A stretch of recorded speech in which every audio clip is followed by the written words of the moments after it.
hop fans, artists alike, the whole hip hop community, they're rallying behind this hashtag Free Meek Mill. He is a Philadelphia-based rapper, and yesterday a judge there sentenced him to 2 to 4 years in prison for violating his probation. Now, this not only shocked Meek Mill and his legal team, but also the prosecution, who suggested he not receive jail time for the violation.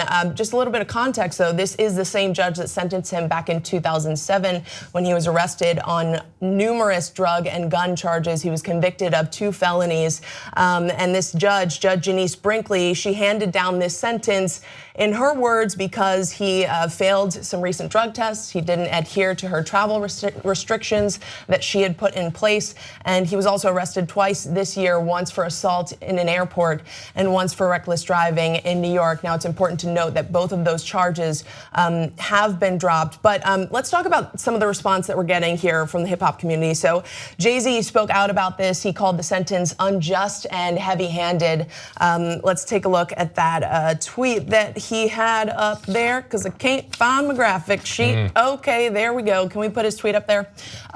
So Jay-Z said, it's actually a statement, not a tweet. He said the sentence handed down by the judge against the recommendation of the assistant district attorney and probation officer is unjust and heavy-handed. We will always stand by and support Meek Mill, both as he attempts to right this wrongful sentence and then in returning to his musical career. Now, Jay-Z is not the only one speaking out about this. Kevin Hart also as well. What do you guys think? Was it too harsh?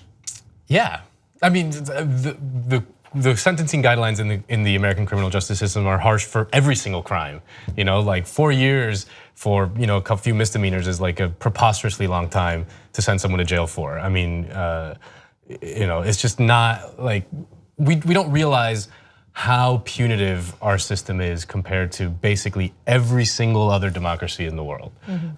So yeah, this is a super harsh sentence, and it goes to show another general rule of thumb is that in America, rich people don't go to jail unless they're black, because whether it's people in high levels of government or high levels of business, they don't often go to jail, no matter what. They always find a way to wiggle out of it. But unless you're black, and then you get the harshest possible sentence for not even a felony. Yeah, and as I understand, the lawyer doesn't tend to file an appeal, which I absolutely think that they should, because it just seems like such an overreach in this case with what the judge is putting forward.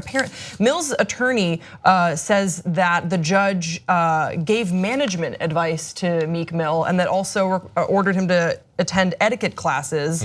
Just in general, it is a bizarre sort of overreach of justice in this case. It's so strange that even the prosecution would say, yeah, we're advising against jail time. I mean, he's already served, I believe, 8 months, and then he's had this insane extension of probation it began at 5 years, and then it was upwards of like a decade for a drug offense. I mean, he had a second parole violation in like 2014, of which he served for 5 months. It really does feel like an overreach right here. And then this is sort of the long arm of the law that just goes unchecked. There's this unchecked authority, which was up to her discretion, and it seems like she wanted to send a message. Well, I'm not disagreeing that of course there is rampant discrimination within the criminal justice system and it needs reform. But at the same time, I don't know that it's fair to say that there's a racial element here. This was a black woman who was a judge who handed down this sentence, and we can show you what the judge said. She said, I gave you break after break and you basically just thumbed your nose at this court. Now, what she's referring to is several probation violations on Mill's behalf that happened in 2011, in 2013, in 2014, in 2015. And then his response to her inside the court was, I'm human, I'm not perfect, I'm asking for mercy. You gave me the ladder to do what I have to do to prevail in my struggle. I made it this far, I can't really go back and start over. Now, he did say that he was struggling with a Percocet addiction, but I mean, after you violated your probation time after time after time, does the I'm human defense really work? Well, I mean, to go back to the fact that the judge is black, I mean, the system is I understand that it's a systemic issue. Like, one of the officers in the Freddie Gray, death was black as well. Absolutely. I mean, it's more of a institutional question. Like, it's very hard to imagine a white celebrity going to jail over for 4 years over a probation violation. I mean, I don't have I haven't looked, but I can't imagine that that's ever happened.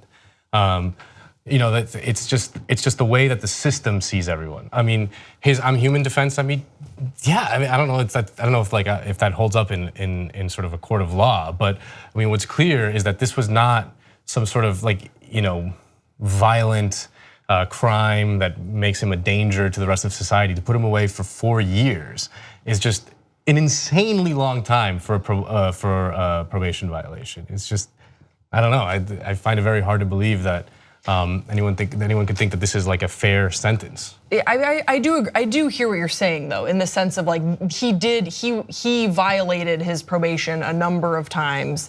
He was given warning after warning, but I'm just thinking about, isn't there a better use of our taxpayer dollars than to keep this guy who is not violent off this, you know what I mean?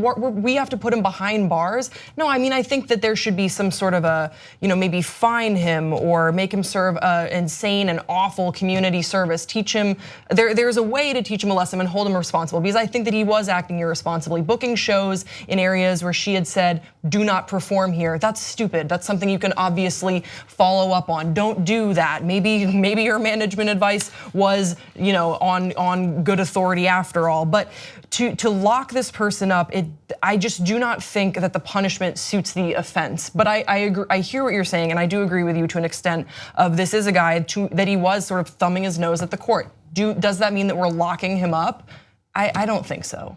And I just want to go back to what you were saying. I don't want to give off the impression that the skin color of a judge should have an influence over the sentencing or it might, there's no, it might go either way, but I think that it's more of a systemic question than the sort of like an individual dispute between two people.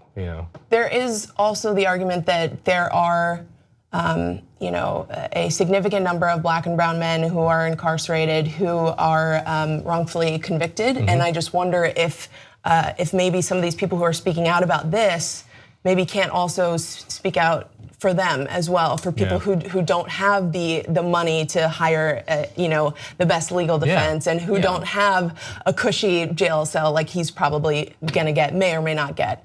So I guess that's perhaps just another argument there. TYT membership gets you commercial-free Young Turks. Download it, stream it, podcast it, get all the network shows, and support independent media.